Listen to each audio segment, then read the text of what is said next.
Gjykata e posaçme lë në burg Erion Veliajin, kryetari i Bashkisë së Tiranës refuzon avokatët e zgjedhur kryesisht pasi nuk ka njohje reale mbi dosjen.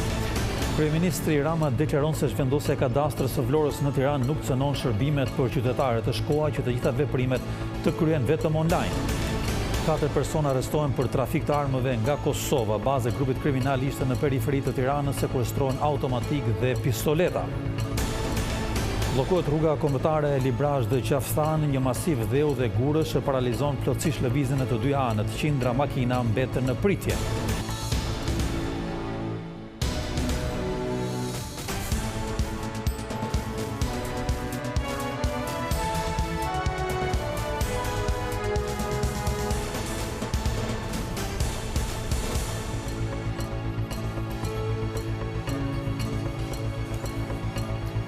Përshëndetje të gjithëve, do jemi së bashku me lajmet e drekës këtu në televizionin kombëtar Vision Plus. Gjykata e posaçme ka lënë sot sërish në burg kryetarin e Bashkisë së Tiranës Erion Veliajin.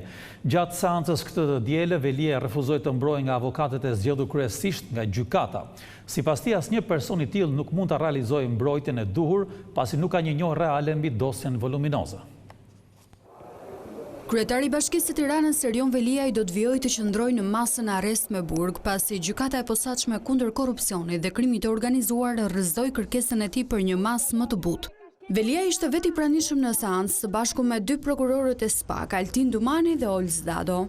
Burime nga seanca bëjnë me dije se Erion Veliaj është paraqitur pa avokat të zgjedhur, duke u mbrojtur personalisht në kërkesën për zëvendësimin e masës arrest në burg.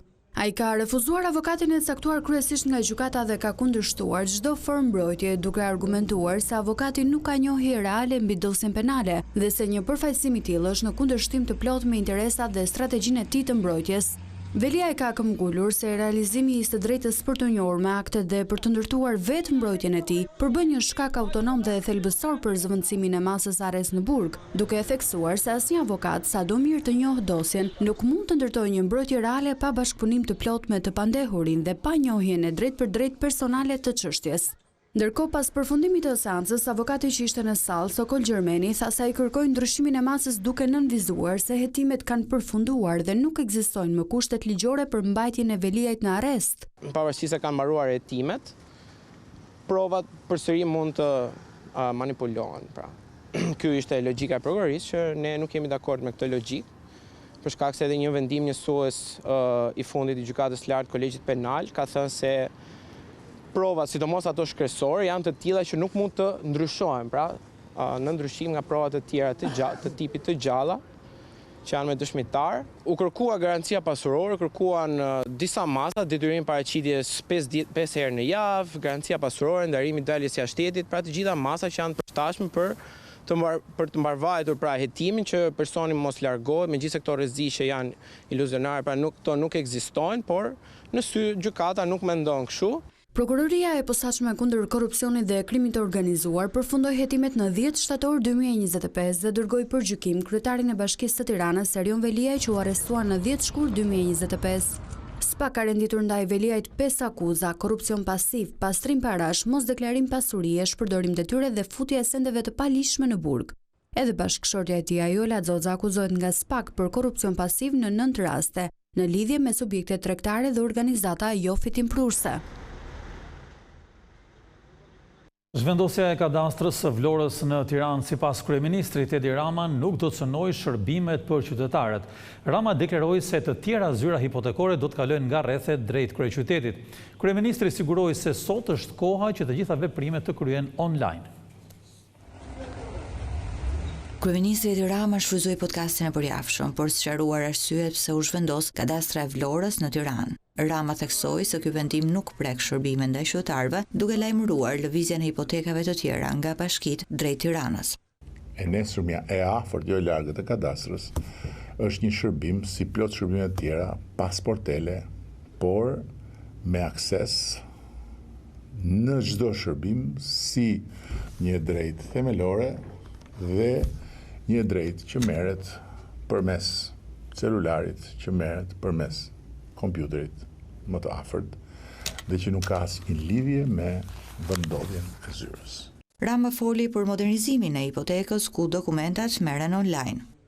Përmes platformës i Albania, ky model mundson që shumica e procedurave kadastrale nuk ka nevojë për paraqitjen fizikisht në një sportel të qytetarit. Kartela pasuria, vërtetime, regjistrime aktesh, kontratash, vlerësime, të gjitha aplikohen dhe ndiqen online nga kudo ku ndodh qytetar, edhe nga Amerika. Në këtë podcast Rama sqaroi edhe procesin e dëmshpërblimit për qytetarët që vjet në ver u përballen me zjarret. Këtë javë janë shpallur edhe të gjitha dëmshpërblimet për 15 bashkitë e prekura nga zjarret e verës së kaluar për periudhën 15 qershor-15 shtator përmes Agjencisë Kombëtare të Mbrojtjes Civile, që nga Malësia e Madhe, në Kruj, Rogozhin, Peqin, Tepelen, Delvin, Has, Kukës, Dibër. Qeveria ka vendosur një fond prej 345 milion lekësh për të dëmshpërblyer banorët e 15 bashkive, pronat e të cilëve u dëmtuan nga zjarret që përfshin vendin në verën e vitit 2025. Komisioni i Reformës Territoriale do të mblidhet nesër, ndërsa opozita pritet të vijojë bojkotin e tij. Në këto kushte, shumica është e vendosur që të ndryshojë përbërjen e anëtarësisë, duke vijuar e vet me këtë proces. Të hënën orën 13 është lajmëruar mbledhja e Komisionit Posaçëm për Reformën Territoriale, por Partia Demokratike nuk do të shkojë. Mbledhja e së hënës u vendos të thirret nga PS si një mundësi e fundit që partia më e madhe e opozitës të marrë pjesë, por kryetari PD Sali Berisha përsëriti se deputetët demokrat nuk do të shkojnë në mbledhje, duke theksuar se nuk do të ketë asnjë bashkëpunim me majorancën për asnjë çështje. Nga ana e saj, Partia Socialiste ka vendosur të ecë para e vetme në procesin e reformimit të njësive vendore. Në rendin e ditës së Parlamentit ditën e martë është vendosur edhe ndryshimi i përbërjes së Komisionit Posaçëm për Reformën Territoriale. Komisioni është ndërtuar mbi parimin e barazisë së anëtarëve mes majorancës dhe opozitës, se çdo vendim i PD-s për ta bojkotuar komisionin deri më tani e bënte të pamundur zhvillimin e mbledhjeve. Ndaj socialistët kanë propozuar që përbërja e tij të ndryshojë, majoranca të ketë një anëtar më shumë e PD-t humbas bashkëkryetari. Një rrugë të ngjashme Partia Socialiste zgjodhi edhe në vitin 2014, kur u bë reforma territoriale. Pas vendimit të demokratëve për bojkot, majoranca ndryshoi përbërjen e komisionit, duke i hequr opozitës të drejtën e vetos. Edhe në vitin 2014 edhe sot, Partia Socialiste me aleatët e saj kanë më shumë se 84 vota në parlament, të cilat janë të nevojshme për të ndryshuar ndarjen territoriale të vendit. Majoranca synon që të miratojë këtë reformë deri në muajin korrik, në mënyrë që ajo të aplikohet për zgjedhjet lokale që do të mbahen në pranverën e vitit 2027. PD vendosi të ndërpres çdo bashkëpunim me Partinë Socialiste pas procesit votimit të Endri Shabanit në postin e avokatit të popullit. Votimi i cili u pa nga opozita si dëshmi se kryeministri Edi Rama nuk kërkon dialog e nuk do të respektojë propozimet e opozitës. Ngritja e akuzave nga SPAK për numrin 2 të qeverisë Belinda Balluku dhe hetimet për tenderat e Akshit radikalizuan aksionin e opozitës e Partia Demokratike ka vendosur në qendër protestat, duke kërkuar largimin e kryeministrit Edi Rama dhe krijimin e një qeverie teknike që do të çojë vendin në zgjedhjet parakohshme.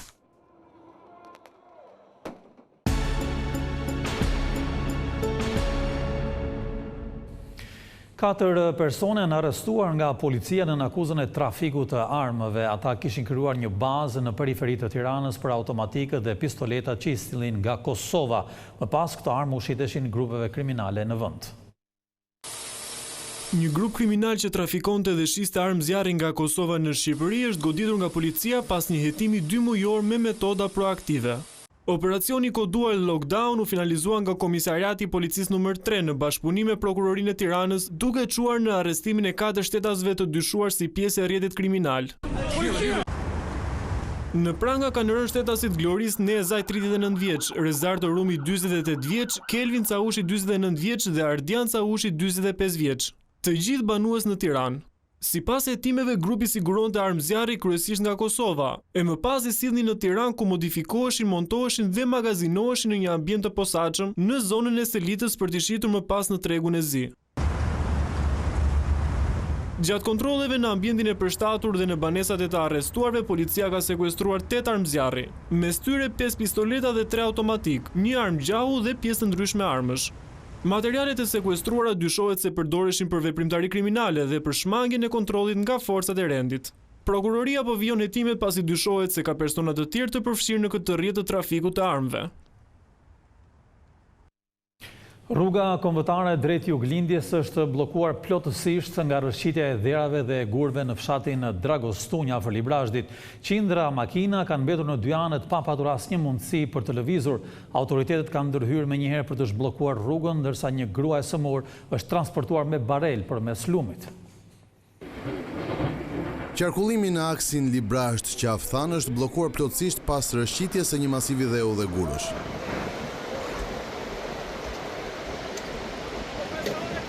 Ngjarja ka ndodhur në vendin e quajtur Dragostunj, ku masivi me dhe shkëmbin ka zënë gjithë gjerësinë e rrugës, duke e bërë të pamundur kalimin e mjeteve nga të dy anët.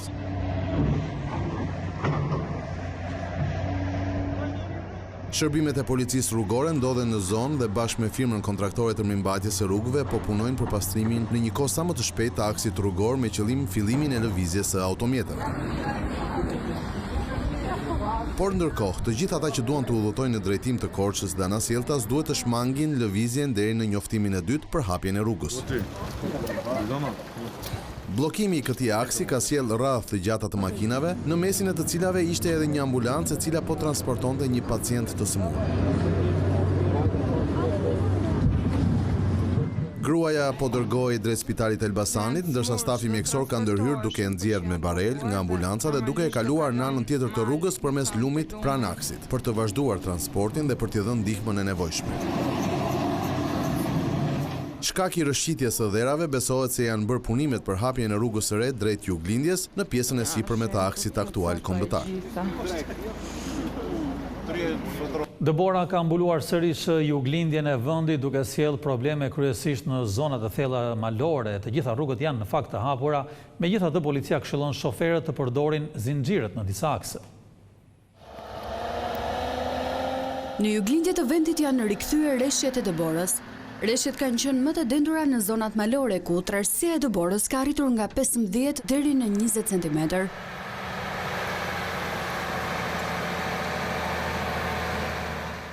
Firmat kontraktore janë në terren me mjetet borpastruese për të mbajtur të hapura të gjitha akset rrugore, si dhe për kriposin e tyre, veçanërisht në aksin Bobështic-Dardh me qëllim garantimin e qarkullimit të sigurt për drejtuesit e mjeteve. Në akset e tjera nacionale nuk janë shënuar rreshte dëbore deri në këtë moment dhe qarkullimi paraqitet normal, përfshirë Qaftan Pogradec, Qukës Qafploç, Korçë Kapshtic dhe Korçë Ersek, të cilat vijojnë të jenë të qarkullueshme pa probleme. Përsa i përket furnizimit me energji elektrike, raportohet për 2 fidera të stakuar për shkak defektesh teknike, duke lënë pa energji disa zona rurale. Ekipet janë në terren për riparimin e defekteve. Në orët e para të mëngjesit të kësaj të diele rreth orës 02:45 në qytetin e Florës është regjistruar një rritje e pazakonte nivelit të detit, një fenomen ky që sipas peshkatarëve të zonës nuk është vërtetur më parë në këtë formë dhe në këtë intensitet. Uji ka vërshuar drejt tokës duke depërtuar në disa zona pranë qendrës së peshkimit, ndërsa varkat e ankoruara janë tendosur fort nga litarët për shkak të ngritjes së menjëhershme të nivelit. Në disa raste uji ka depërtuar edhe në magazinat pranë portit të peshkimit, duke krijuar një situatë shqetësuese për mjetet dhe pajisjet e punës atje.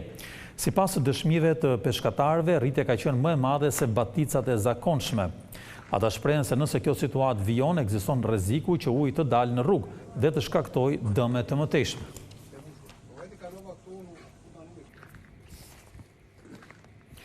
Mungesa e akteve nënligjore e ka bërë të pasbatueshëm përkohësisht ligjin për bashkëpronësinë. Autoritetet thonë se do të nisë një fazë e re konsultimi për të saktësuar përgjegjësinë që kanë banorët si dhe administratori. Pas gati 6 muajsh nga miratimi, ligji për administrimin e bashkëpronësisë në ndërtesa ende nuk ka nisur zbatimin, për shkak të mungesës së akteve nënligjore nga Ministria për Pushtetin Vendor që priten të dalin deri në fund të shkurtit. Ligji ka kaluar, ne jemi në proces tashmë dhe shumë shpejt do të fillojmë në një fazë konsultimi, po e quajmë me paketën e akteve nënligjore, ku do të kemi përkufizim më të mirë të përgjegjësive që kanë banorët, roli administratorit, kontratat tip që do të jenë një lloj në gjithë territorin. Dhe me përgatimin e kësaj pakete aktesh nënligjore, patjetër do të fillojnë pastaj jo thjesht konsultime publike, por besoj do jetë një përfshirje më proaktive vetë bashkive, sepse janë bashkitë që duhet ta çojnë përpara këtë proces. Si qyteti ku jeton rreth 25% e popullsisë së vendit, Tirana do të jetë zona ku ligji do të ketë ndikimin më të madh në zbatim. Në fund të shkurtit ne na vijnë aktet nënligjore, çka do të thotë që neve pastaj do ta vëmë edhe në zbatim. Në ndryshim me ligjin e kaluar, administratori kësaj here është i detyruar që të gjitha shërbimet të ketë në një libër shënimesh, që do të thotë libri në të cilët do shënohen të gjitha veprimet që ai do të bëjë me pagesën e banorëve, do të dorëzohen qoftë tek banorët, qoftë edhe në bashki. Ligji parashikon edhe masa për rastet kur banorët nuk kryejnë pagesat për mirëmbajtjen e ambienteve të përbashkëta. Në rastin që pallatet kanë një administrator dhe në rast se pallati ka nevojë për ndërhyrje, qoftë në ambientet e përbashkëta siç është fasada, qoftë edhe në terrac, ku janë pronar të gjithë banorët e pallateve, në të tilla raste, nëse dikush nga banorët nuk paguajnë, në ligjin e ri theksohet qartë që do jetë bashkia pastaj që me anë të një zyre të përmbarimi do marri pagesën e terracës nëpërmjet mbajtjes së rrogave, nëpërmjet mbajtjes së taksave. Sipas ligjit të ri, pagesat e banorëve do të mblidhen nga administratorët e pallateve, të cilët duhet të jenë të regjistruar dhe të njohur zyrtarisht nga bashkitë përkatëse. Skema e re e bonusit të bebeve synon të rrisë lindshmërinë në vendin tonë. Tashmë prindrit do të përfitojnë pagesa çdo muaj derisa fëmia të mbush 5 vjeç. Shumat do të jenë edhe më të mëdha pra në rritje për fëmijën e dytë dhe të tretë. Çiftet shqiptari që kanë ose presin të kenë fëmijë nuk do të përfitojnë më një pagesë të vetme si në skemën e vitit të kaluar, por pagesa mujore deri në momentin që fëmia të mbush 5 vjeç. I bashkohet më shumë skemës e Europës kontinentale ose politikave të cilat një pjesë të politikave të cilat nxisin familjen. Vazhdojmë në thonjë sa përsërisim gabimin me një politikë ose me një program të dytë, i cili prap vjen jo mbi bazë të dhënash. Dhe kur them që prap vjen jo mbi bazë të dhënash, minimalisht ne duhet kishim analizuar efektet e politikës më parshme. Të kuptonim që sa ishin këto efekte, dukshëm ne themi që shifrat e tregojnë që ne nuk kemi një rritje ligjshmërie, por kjo nuk është mjaftueshëm që kjo skemë zvendësohet me këtë skemën tjetër, duke mos e ditur cilët janë faktorët të cilët kanë çuar në uljen e ligjshmërisë. Për fëmijën e parë pagesa do të jetë 5.000 lekë në muaj. Për fëmijën e dytë 7.000 lekë, ndërsa për të tretin 10.000 lekë ose 120.000 lekë në vit. Në të tre rastet, shuma totale e përfituar është më e lartë krahasuar me skemën e mëparshme. Kjo është një vlerë e konsiderueshme, do thosha. Dhe kur them një vlerë e konsiderueshme, kam përshtypjen që nevojën ushqimore të fëmijëve për të paktën për një javë, 2 javë, besoj e mbulon. Do të propozoja që kjo pagesë t'i adresohesh në mënyrë të menjëhershme, ndoshta edhe me vlerë të shtuar familjeve në nevojë, të cilët plotësojnë shumë herë më tepër nevoja me këtë lloj pagese, sesa familjeve të cilat tashmë kanë një nivel të ardhurash të cilat konsiderohet ardhura të larta. Ndryshimi i skemës vjen në një kohë kur bonusi më parshëm nuk arriti të japë efektin e pritshëm. Sipas të dhënave të Ministrisë së Financave, gjatë 11 muajve të vitit të kaluar, nga 1.8 miliard lekë të planifikuara u shpërndan vetëm 1.2, gjë që lidhet edhe me uljen e numrit të lindjeve gjatë vitit. Vendimi i Francës për të ndaluar rrjetet sociale për fëmijët nën 15 vjeç ka gjetur jeton edhe në Shqipëri. Ekspertët janë pro që ky vendim të zbatohet edhe këtu, pasi do të shërbente shëndetit mendor të adoleshentëve. Qëndrimi për orë të gjata para ekraneve, ekspozimi ndaj përmbajtjeve shpeshherë të papërshtatshme për fëmijë dhe adoleshent, si edhe krahasimi vazhdueshëm mes tyre në rrjetet sociale kanë shtyrë disa shtete të ndërmarrin masa kufizuese. Një prej tyre është së fundmi edhe Franca, ku projekt ligji që ndalon përdorimin e rrjeteve sociale për fëmijët nën moshën 15 vjeç ka marrë dritën jeshile. Vendimi pritet të hyjë në fuqi në shtator me nisjen e vitit të ri shkollor, po për Shqipërinë, a do të ishte një ligj i tillë efektiv? Për të pasur një qasje më të mirë dhe më pozitive, kryesisht të shëndetit mendor, po ashtu dhe të zhvillimi emocional i të rinjve dhe adoleshentëve, duhet të kemi shumë kujdes në mënyrën se si përdorin platformat dhe sidomos rrjetet sociale, sepse ato rrisin ndjesinë e të krahasuarit, po ashtu vetë kontrollit emocional dhe ndonjëherë agresivitetit midis njëri tjetrit, që janë shumë problematika pikërisht te kjo moshë. Përderisa në shumë vende të ndryshme dhe kryesisht ato më të zhvilluara japi rëndësi dhe fokus përdorimit të teknologjisë, mënyrët si përdoret, po ashtu grup moshës më të ekspozuar dhe më problematike, atëherë ne kuptojmë që ky është një fenomen që nuk ka se si dhe vendin tonë mos ta prekë. Ekspertët shprehen se një vendim I tillë nuk mund të merret menjëherë pasi varësia që rrjetet sociale kanë krijuar te fëmijët dhe adoleshentët është shumë e madhe. Sipas tyre, një ndalim I menjëhershëm do të shtynte të rinj të kërkonin rrugë alternative përmes përdorimit të platformave të tjera. Ata theksojnë se edukimi dhe ndërgjegjësimi duhet të jenë hapat e parë përpara masave ndaluese. Është e nevojshme edukimi digjital, mënyra se si të rinj të përdorin rrjetet sociale dhe duhet jenë ekspert përkatës, të cilët duhet të mundsojnë një dialog shumë produktiv midis prindrit, mësuesit, shkollave dhe vetë adoleshentëve dhe fëmijëve. Nëpërmjet edukimit ne krijojmë një urë shumë të mirë lidhse me të rinjun, për të mos kaluar direkt tek pjesa e të ndaluarit, por të kalojmë më tepër te pjesa të edukuarit. Australia ishte vendi I parë që ndaloi përdorimin e mediave sociale për fëmijët të nën moshën 16 vjeç. Në fillim të dhjetorit, qeveria australiane vendosi të bllokojë plotësisht qasjen e tyre në këto platforma pavarësisht kundërshtimeve. Sipas autoriteteve, përgjegjësia për zbatimin e këtij vendimi u takon vetë kompanive të mediave sociale dhe prindërve. Në rast shkeljesh të përsëritura parashikohen edhe gjoba. Numri I të rinjve në Shqipëri që duan të studiojnë për gjuhë të huaja është në rënje. Studentët shprehen se kërkimi I eksperiencës është arsye kryesore që I pengon, ndërsa ekspertët tregojnë se problemi është në fakt mungesa e informacionit. Zgjedhja një gjuhë të huaj shoqërohet shpesh me mëdyshje, sidomos kur bëhet fjalë për tregun e punës. Megjithatë, studentët që e kanë zgjedhur e shohin si një portë që hap mundësi të shumta profesionale. Studimet këtu ishin shumë të dëshiruar nga ana ime dhe ishin zgjedhja ime e parë, le të thuash. Tregu I punës është shumë I hapur brenda shkollës, brenda Shqipërisë, por edhe jashtë saj. Një nga pengesat kryesore për të rinj që kërkojnë punësim mbetet kërkesa për eksperiencë, edhe kur bëhet fjalë për student ende në proces studimi. Për momentin nuk jam e punësuar, pasi zakonisht kërkohet eksperienca. Duke qenë se jam akoma në vit të dytë, besoj në vit të tretë do kem edhe më shumë mundësi nëse bëj një praktik gjatë verës apo në vende të tjera si studio përkthimi. Edhe për Andin, vendimi për të ndjekur gjuhët e huaja ka qenë I menjëhershëm, I bindur se tregu I punës ofron hapësira. Në fakt, unë kisha menduar të qartë kur bëra zgjedhjet e mia për degën e gjuhës italiane, kisha menduar edhe konsultuar me veten time që do ta zgjedh këtë gjuhë. Do ta zgjidhja pasi, siç e thash dhe më përpara, dhe për ta perfeksionuar, sepse edhe tregu I punës po kërkon shumë gjuhën italiane. Fakulteti I gjuhëve të huaja nuk kufizohet vetëm në profilet tradicionale, por ofron edhe deg më pak të njohura për maturantët, por me potencial punësimi. Është një alternativë për maturantët, të cilët kërkojnë që pas 3 viteve studime bachelor të punësohen në turizëm, të punësohen në zyra përkthimore, në zyra turistike, të atashohen pranë institucioneve shtetërore, zyra tregtie të jashtme. Sipas drejtuesit të departamentit, sfida kryesore nuk lidhet me mungesën e tregut të punës, por me mungesën e informacionit mbi alternativa që ofron. Do donim të kishim më shumë grupe, patjetër, por me këto grupe që kemi, jemi në standarde didaktike dhe për vitin aktual akademik 2025-2026 ne pam një rritje për rreth 15-20% krahasuar me vitet që lan pas. Pra trendit është në rritje. E veçanta e këtij viti është edhe mundësia që të rinjtë e Universitetit të Tiranës nga çdo fakultet të ndjekin gjuhën e huaj që preferojnë paralelisht me studimet e tyre.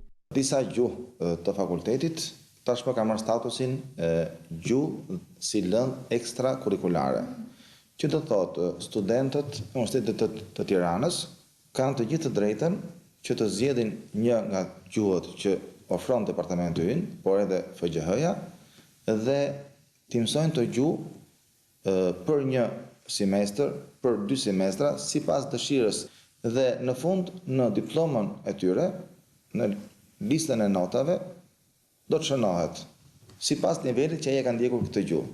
Dhe kjo është një dëshmi e cila do të shoqërojë studentin gjithë jetën.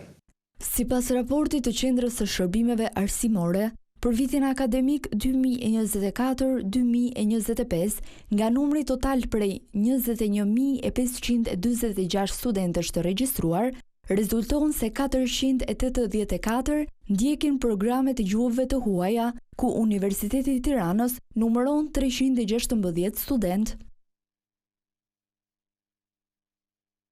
Këtu kemi përfunduar me lajmet tona të drekës. Faleminderit dhe miru takofshim.